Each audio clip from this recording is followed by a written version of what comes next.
ఆముదాలవలస నియోజకవర్గంలోని పొందూరు మండలంలోని లోలుగు గ్రామంలోని ఎస్సీ కాలనీకి చెందిన నవిరి పార్వతి కుటుంబానికి ప్రధానమంత్రి మత్స్య సంపద యోజన ఆంధ్రప్రదేశ్ ప్రభుత్వ సహకారంతో 14 లక్షల ఐచర్ వ్యాన్ ని 7 లక్షల సబ్సిడీతో లబ్ధిదారుని కుటుంబానికి ఆముదాలవలస శాసనసభ్యులు రాష్ట్ర పీయూసీ చైర్మన్ కోన రవికుమార్ అందించారు।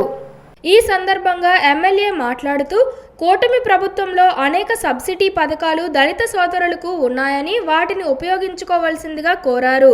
గత వైసీపీ ప్రభుత్వంలో దళిత సోదరులు ఎటువంటి సబ్సిడీ వాహన పథకాలు పొందలేదని, కేంద్ర ప్రభుత్వం ప్రోత్సాహం ఇచ్చినప్పటికీ అప్పటి వైసీపీ రాష్ట్ర ప్రభుత్వం సహాయం చేయకపోవడం వల్ల దళిత సోదరులు నష్టపోయారన్నారు। ఎస్సీ ఎస్టీ కార్పొరేషన్లు నిర్వీర్యం చేశారన్నారు। కానీ కూటమి ప్రభుత్వం వచ్చిన వెంటనే దళిత సోదరులకు వివిధ సబ్సిడీ వచ్చే పథకాలు అందుబాటులోకి తీసుకురావడం జరిగిందని తెలియజేశారు। ఈ ప్రారంభోత్సవంలో లోలుగు గ్రామానికి చెందిన కామరాజు మరియు ఇతర కూటమి నాయకులు పాల్గొన్నారు।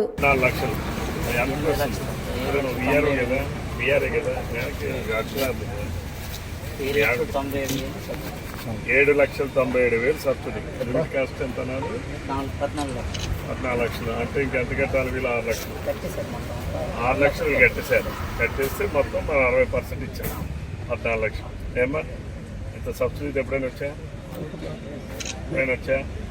గత ప్రభుత్వంలో ఎక్కడైనా ఎవరికైనా వచ్చిందా?